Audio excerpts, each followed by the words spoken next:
1974 में ऐसा क्या हुआ था? जेपी ने फूंका था बगावत का बिगुल, हिलाकर रख दी थी इंदिरा की कुर्सी, गंवानी पड़ी थी इंदिरा को सत्ता।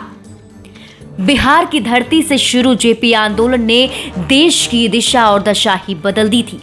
18 मार्च 1974 को बिहार से जयप्रकाश नारायण के नेतृत्व में छात्र आंदोलन की नींव पड़ी थी।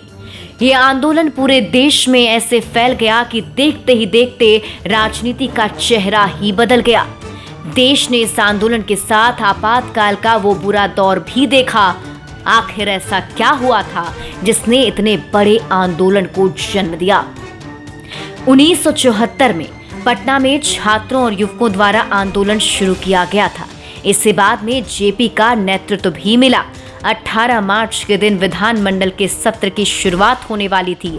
राज्यपाल दोनों सदनों की संयुक्त बैठक को संबोधित करने वाले थे। वहीं पटना के छात्र आंदोलनकारियों की योजना थी कि वे राज्यपाल को विधानमंडल भवन जाने से रोकेंगे, लेकिन इस योजना का पता लगने के कारण सत्ताधारी विधायक सुबह 6 बजे ही विधानमंडल भवन में आ गए। वहीं विपक्षी विधायकों ने राज्यपाल के अभिभाषण का बहिष्कार किया। उधर प्रशासन राज्यपाल आर.डी. भंडारे को किसी भी कीमत पर विधानमंडल भवन पहुंचाने की कोशिश कर रहा था। उन्हें रोकने की कोशिश कर रहे छात्रों और युवकों पर पुलिस ने बर्बरतापूर्वक लाठियां चलाई। उस समय वहां पटना विश्वविद्यालय छात्र संघ के अध्यक्ष लालू यादव सहित कई लोग मौजूद थे। इसमें कई लोगों को चोटें आईं। पुलिस के लाठीचार्ज से लोगों में गुस्सा फूट पड़ा और भीड़ बेकाबू हो गई। भीड़ को रोकने के लिए आंसू गैस के गोले चलाए गए। इसके बाद अनियंत्रित भीड़ और अराजक तत्व आंदोलन में घुस गए। छात्र नेता कहीं दिखाई नहीं पड़ रहे थे। हर तरफ लूटपाट और आगजनी होने लगी। लोगों ने जेपी को आंदोलन की कमान संभालने की मांग की। हालांकि जेपी ने आंदोलन की कमान संभालने से पहले ये शर्त रखी कि आंदोलन में कोई भी व्यक्ति किसी भी पार्टी से जुड़ा हुआ नहीं होना चाहिए। लोगों ने उनकी सभी मांगें मान ली और छात्रों ने पार्टी से इस्तीफा देकर जेपी के साथ जाने का फैसला किया। इसमें कांग्रेस के भी कई छात्र शामिल थे। सभी छात्र बिहार छात्र संघर्ष समिति के बैनर तले आंदोलन में कूद गए। इसके बाद जेपी ने बिहार के मुख्यमंत्री अब्दुल गफूर से इस्तीफे की मांग की। उधर इंदिरा गांधी के शासन के दौरान देश महंगाई समेत कई मुद्दों को लेकर जूझ रहा था। जयप्रकाश नारायण ने सत्ता के खिलाफ आवाज उठाने का फैसला किया और उन्होंने इंदिरा गांधी को पत्र लिखा और देश के बिगड़ते हालात के बारे में बताया। साथ ही साथ देश के अन्य सांसदों को भी पत्र लिखा और इंदिरा गांधी के कई फैसलों को लोकतांत्रिक खतरा बताया।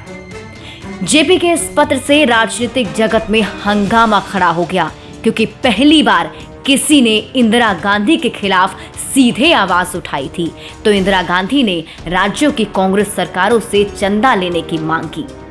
गुजरात के तत्कालीन मुख्यमंत्री चीमन भाई से भी 10 लाख रुपए की मांग की गई। वहीं कोष बढ़ाने के लिए कई चीजों के दाम बढ़ा दिए गए, जिसे लेकर वहां आंदोलन हुए और पुलिस की बर्बरता से कई आंदोलनकारी मारे गए। चीमन भाई के रवैये से आंदोलन और भड़क गया। जयप्रकाश नारायण ने भी आंदोलन का समर्थन किया। साथ ही इंदिरा गांधी के खिलाफ संपूर्ण क्रांति का नारा दिया था। 8 अप्रैल 1974 को जयप्रकाश नारायण ने विरोध के लिए जुलूस निकाला, जिसमें सत्ता के खिलाफ आक्रोशित जनता ने हिस्सा लिया। इसमें हजारों ही नहीं लाखों लोगों ने भाग लिया, जिसकी अगुवाई खुद जयप्रकाश नारायण ने की थी। जयप्रकाश नारायण के इस आंदोलन से इंदिरा गांधी के नीचे से सत्ता की जमीन खिसकने लगी और इंदिरा गांधी को विरोध का इतना सामना करना पड़ा कि उनके हाथ में सत्ता ज्यादा वक्त तक नहीं बची रही। जयप्रकाश नारायण ने आजादी के बाद ही नहीं, उससे पहले भी गांधी के साथ भारत छोड़ो जैसे आंदोलन को सफल बनाया था। बहरहाल आप देखते रहें बिहार इन शॉर्ट्स। हम ऐसी ही कुछ दिलचस्प कहानियां लेकर आते रहेंगे। अगर आपने अभी तक हमारे चैनल को सब्सक्राइब नहीं किया है तो सब्सक्राइब कर लीजिए।